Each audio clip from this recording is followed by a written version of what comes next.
This evening, first, cricket fans get ready. President Ali has confirmed that Ghana will host the CPL 2025 finals. With the cricket carnival growing bigger each year, this is a major win for the nation's economy and cricket fans alike. Plus, a dramatic chase across Takatu River. Authorities uncovered an illegal airstrip in Bashizan village and arrested a Brazilian gold miner after a high-stakes operation. Find out how the international smuggling ring is linked to mercury trading. Also, Minister of Human Services, Dr. Vindhya Prasad, cracks down on pension fraud.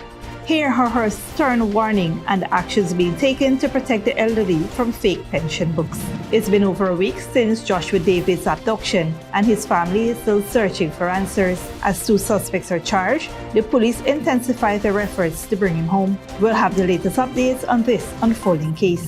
Finally, in Haiti, tragedy strikes as a gang attack leaves over 70 dead, including children. We bring you the heart-wrenching details of the government's response. Stay tuned for these stories and more right here on Headline News Update.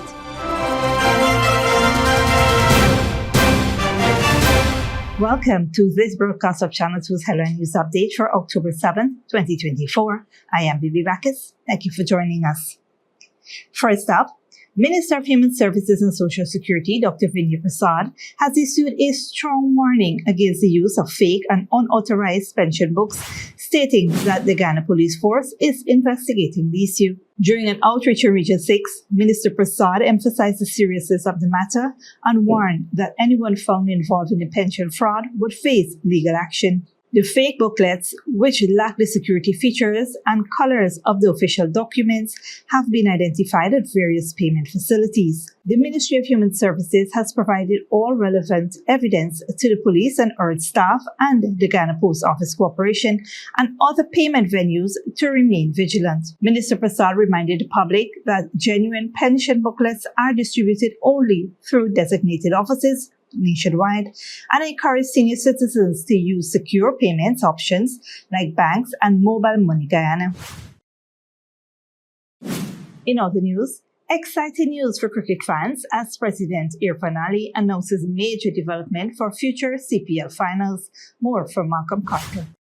On the 8th, While Guyana wasn't able to defend the coveted CPL World Cup 2024, there is still some exciting news for cricket fans. President Irfan Ali has officially confirmed that the finals for CPL 2025 will be held right here in Guyana. This announcement marks a significant milestone for our nation's cricketing landscape and passionate supporters. In a recent statement, President Ali expressed high spirits about his decisions, sharing that CPL 2025 would indeed be in Guyana, with the following year, 2026, set to see Barbados take the spotlight as the host. I'm also very delighted to announce that Guyana will be hosting CPL 2025 finals. We welcome CPL once again home to Guyana in 2025. We are also delighted to have Barbados hosting the CPL 2026 finals. Together, we are indeed stronger. In partnership, we build better, we build longer, and we build stronger. Good luck to Barbados, and we look forward to seeing all of the world here with us in Guyana in 2025. The event, which has become a fixture on the country's calendar, draws thousands of cricket enthusiasts and visitors from across the Caribbean and beyond, boosting the local economy. The Cricket Carnival, held in tandem with the CPL matches, has grown into a multifaceted festival showcasing Guyanese culture, art, music, and cuisine. From grand street parades and vibrant concerts to food festivals and sporting events, the Cricket Carnival creates a festive atmosphere that captivates residents and visitors alike. As Guyana prepares to welcome the world once again, this opportunity not only promises economic benefits but also strengthens national pride and unity, making it a win for cricket, the country as a whole, and hopefully the Guyana Amazon Warriors. Headline News Update, Malcolm Carter. Thanks, Malcolm. Authorities conducted an operation at an illegal airstrip, seizing an aircraft and detaining a suspect as investigations continue. Here is Dale Jarvis with that report. On Sunday, members of the Guyana Police Force and the Customs Anti-Narcotics Unit conducted an operation in response to intelligence regarding an aircraft landing at an illegal airstrip in Bahazan village. Upon arrival at the scene, authorities identified a large illegal airstrip approximately 3 miles from the main access road, where a black, gold, and white Islander aircraft with registration PU-MBN was found parked. Nearby, a dark-tinted pickup truck was spotted from which 2 fair-skinned men exited the aircraft before boarding the vehicle. As police approached, the pickup fled the scene, resulting in one of the men falling out and was subsequently apprehended. Despite police discharging 2 rounds from a firearm to halt the fleeing vehicle, the pickup escaped into Brazil across the Takutu River. The detained individual was identified as Robinstein Saravia, a 48-year-old Brazilian gold miner. He claimed to have chartered the aircraft and revealed that they had transported 10 cylinders of mercury to Venezuela before arriving in Guyana to acquire additional mercury for his mining operations. Authorities searched the aircraft, uncovering several electronic devices and personal items. Additionally, a motorcycle was found concealed in nearby bushes. Investigators processed the scene and collected information from local individuals. Investigation continues. Reporting for Headline News Update, Dale Jervis. Thanks, Dale. Stick around when we return. Relatives of Joshua David plead for the public's help in locating him, and new communal kitchen opens in Santa Arta, Region 3.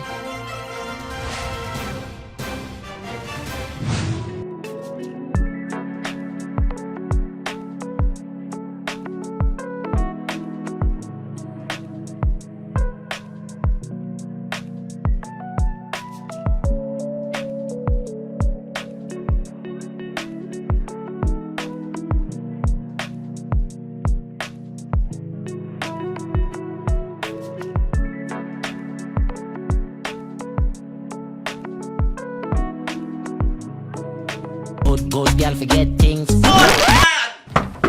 What's the problem, Granny? I want money for borrow for those surgery. I was dancing and I fall and fracture my hip. If you need some quick money, you should check Lender's Jewelry and Pawn Shop. Lender's Jewelry and Pawn Shop, Lot 238 South Road Border, Georgetown. Get jewelry made to order in just 72 hours. We also accept vehicles. Lender's, best rates, longest payback period. Boys, I get through.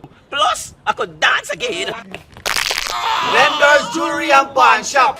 Furnishing your home or office has never been easier. Here at Kissoon's, our inventory of locally made and imported furniture, offered at amazing prices, will leave you wanting more. From vinyl, floor rugs and carpets, bedroom, dining and living room sets, mattresses, pillows, office desk, chairs and filing cabinets, outdoor benches and tables. We have a piece of furniture for every room imaginable in your home or office. Check out our flagship store at Industrial Site Rijnveld or one of our branches in New Amsterdam, Port Morant, Riverton and Camp Street. Kissoon's Furniture, furnishing homes for over 50 years.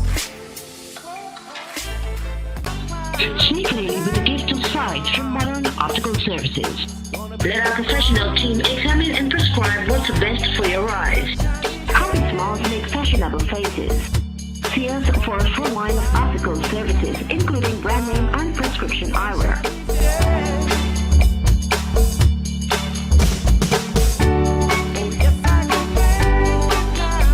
Modern Optical Services, 316 Mill Street, Georgetown. Telephone 226-1082. Welcome back. Residents of Santa Arta in Region 3 celebrated the opening of their first modern communal kitchen thanks to the Men on a Mission initiative. The new facility will provide fresh, well-balanced meals to nearly 50 nursery and primary school students, supporting their nutrition and education. During the handing over ceremony on Sunday, the minister within the Office of the Prime Minister, Kwame McCoy, emphasized the role of such facilities in improving students' school attendance and focus. Meanwhile, Headmistress Muriel Patterson expressed her gratitude, highlighting the importance of the kitchen to the younger residents. I want to say thank you to them so much for providing this kitchen for us. I mean, they come at a time of need for us. Head cook Roseanne Samuels and community councillor Rosia Williams also noted how the facility would ease meal preparation and support working parents. The modern kitchen is part of the Men on a Mission's wider effort, which have already brought similar amenities to Region 4 and 9, with plans to extend to Region 6. Relatives of a missing man are urging anyone with information to come forward as police continue their investigation into his disappearance. Dale Jarvis has more details. Relatives of Joshua David, known as Bricks, are calling for anyone with information regarding his whereabouts to come forward, as he remains missing after being abducted on September 26, 2024, outside the New Drive-In restaurant on Main Street, Georgetown. We haven't heard anything back positive about Joshua David. David's family made a heartfelt plea during a vigil held at the location of his abduction. They praised police efforts but urged the government to take additional steps to locate the missing man. As the grieving family hugs on to hope, they described David as a loving and helpful person deeply involved in his family's well-being. The police had issued a wanted bulletin for 6 men connected to the kidnapping, all of the suspects identified as Wayne Barker, Aaron Allen, Devante Mars, Damian Barlow, Asafa Peters, and Alpha Poole have surrendered to the authorities and are assisting with the investigation. On Friday, 2 of the accused, Peters and Poole, were charged with abduction under the Kidnapping Act and remanded to prison. The case has been adjourned until October 11, 2024.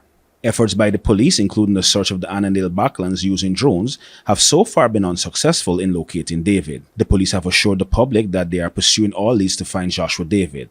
Reporting for Headline News Update, Dale Jarvis. Thanks, Dale. Approximately 200 children with disabilities will now be able to learn to swim thanks to the recently commissioned Edward Mohammed Swimming Pool at the Regional Special Education Needs and Disability Diagnostic and Treatment Center located at the Sarah Potter College of Education in Turkine.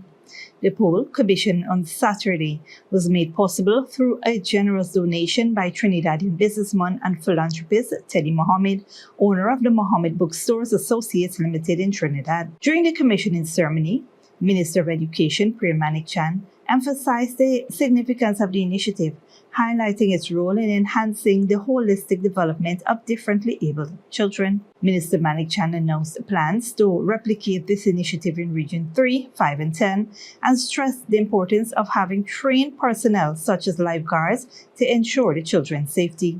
She also mentioned that the government is exploring options to build a pool for training lifeguards and other necessary personnel. Teddy Mohammed shared that his decision to fund the pool stemmed from personal experience. His son was born with a damaged retina, and a lack of suitable facilities in Trinidad required Mohammed to personally teach him to swim, inspiring him to support children with disabilities here in Guyana. Don't go away after the break. Hezbollah rockets hit Haifa after Israel punks Beirut, and China's Golden Week national holiday expected to boost domestic tourism.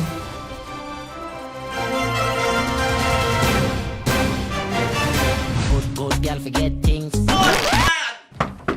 What's the problem, Granny? I want money for borrow for those surgery. I was dancing and I fall and fracture my hip. If you need some quick money, you should check Lender's Jewelry and Pawn Shop. Lender's Jewelry and Pawn Shop, lot 238 South Road Border, Georgetown. Get jewelry made to order in just 72 hours. We also accept vehicles. Lender's, best rates, longest payback period. Boys, I get through. Plus, I could dance again.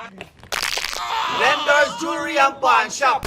Sneakily with a gift of sight from Modern Optical Services. Let our professional team examine and prescribe what's best for your eyes. Common smiles make fashionable faces. See us for a full line of optical services, including brand name and prescription eyewear.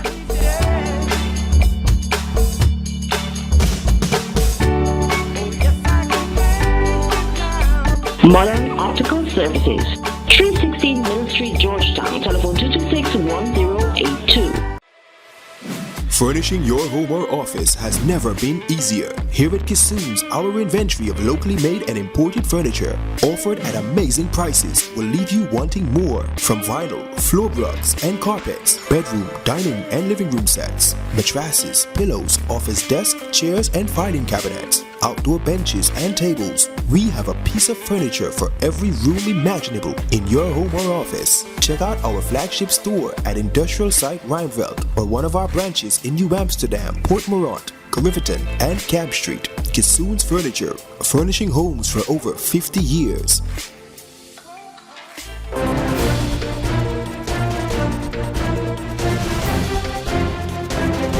back. Now we take a look at what's happening in the region and around the world. Haiti's government has deployed special police units after a gang attacked a small town on Thursday. More than 70 people, including children, were killed in that attack. Al Jazeera's Teresa Bo reports. Fleeing violence has become a daily challenge for millions of people in Haiti as gangs try to extend their control across the country. At least 70 people were killed in the town of Pont-Sondé in central Haiti by a gang known as Grand Cri, known for its cruel attacks on civilians. The gangs arrived and killed people. There were a lot of victims. The gang members reportedly set fire to at least 45 houses and 34 vehicles, forcing residents to flee their homes. I have control of the situation at the moment. However, I caution people of the possibility of another attack. The police are in place and they told me they are ready to respond to another attack. Since the killing of Haitian President Jovenel Moïse in 2021, Haiti has been in chaos, with gangs controlling over 80% of Haiti's capital. The United Nations has deployed an initial 400 men from Kenya as part of a multinational security control mission to assist the Haitian police. But for now, the MSS, as the mission is known, is underfunded and outgunned. The Secretary General stresses the importance of the joint efforts undertaken by the Haitian National Police and the Multinational Security Support Mission. Those efforts need to be supported. Secretary General urgently appeals to all member states to ensure that the Multinational Security Support Mission receives the financial and the logistical assistance they need in order to succeed. Haiti is struggling with violence and tens of thousands have been displaced. Half of the population is facing acute hunger, marking one of the highest rates of acute food insecurity in the world. People in the country are desperate for any type of assistance that for now is taking too long. Teresa Bo, Al Jazeera. Internationally, at least 10 people have been injured after rockets from southern Lebanon landed in Haifa. This is the first time the port city has been hit since the war in Gaza began a year ago. Al Jazeera's Laura Khan reports. This is the moment Hezbollah missiles hit the Israeli port city of Haifa for the first time. I was at my home, which is like 500 meters from here. I heard a boom, and I heard in the radio of Ichud Hatzala that there is a site here in this junction. I went straight away. Firstly, in the beginning, we didn't find any injuries, and then I saw that this building, showed them this building. There was shreds of glasses of the missile in this building. I went inside, and I found 4 people injured, between minor to moderate. And then I just went out, I called the emergency forces. Ambulances and first responders reached the scene. Bulldozers moved in to clear the rubble, the strike hitting cars, buildings and leaving a deep crater in a road. Haifa is an important city. It's home to one of the largest Israeli ports as well as naval and military bases. The Israeli army says it's investigating why its air defense systems failed to intercept 5 rockets that penetrated deep into Israeli territory. As more than 120 rockets rained down on Israeli towns and cities on Sunday. The barrage set off sirens across Israeli cities and towns as another Hezbollah missile struck down in the northern city of Tiberias. And in the town of Kiryat Shemona, this was caught on camera.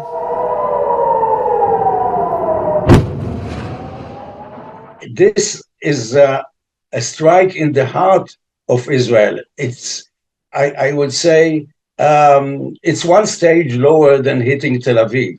So maybe this is a message to the Israelis that after Haifa, it started in the north with Kiryat Shemona, and then the Hezbollah is, so to speak, upgrading it. Hezbollah says it aimed medium-range Fadi-1 rockets towards a military base in Haifa and then targeted another one in Tiberias, saying it was in response to the slaughter of Palestinian and Lebanese people. But this latest barrage is certainly a message that the group still has capabilities despite the blows it suffered in the past couple of weeks. Meanwhile, Israel has kept up its heavy bombardments on Lebanese soil.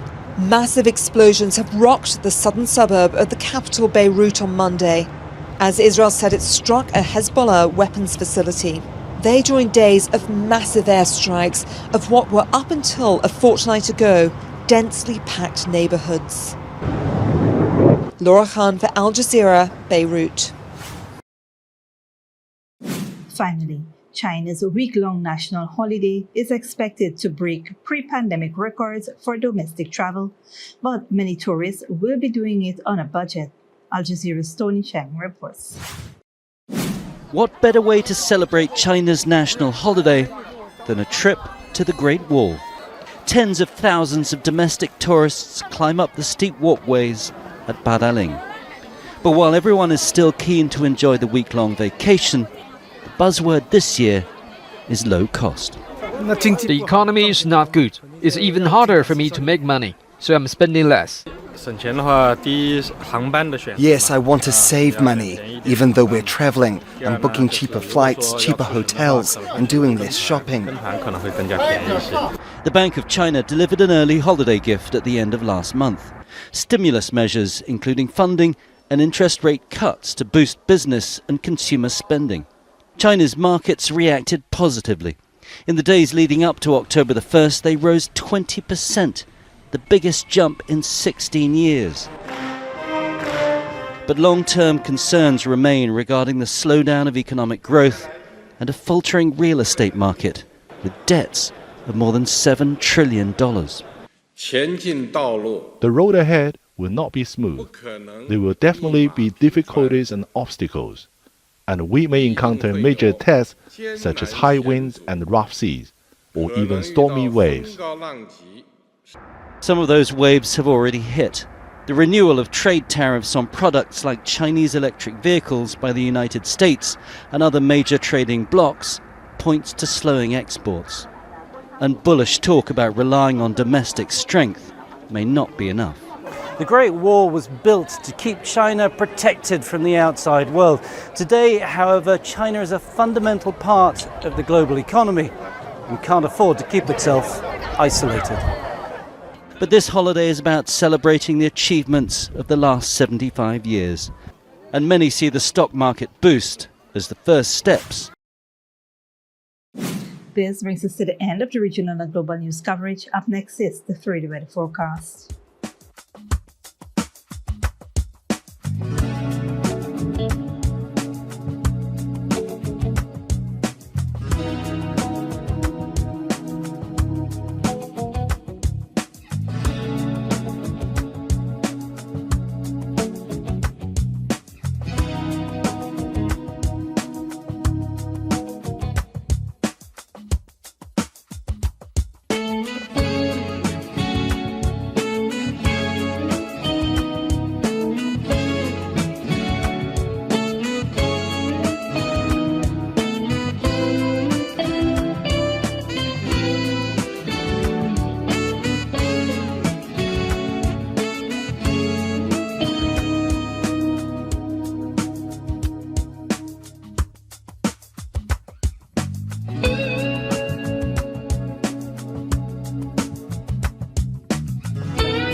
And that's Safety V2 Headline News for this Monday evening. As we take our leave, we invite you to follow us on Facebook and YouTube. You can tune in tomorrow at 6:30 a.m. for rebroadcast and at 7 p.m. for more news. Until then, please take care of yourself and each other.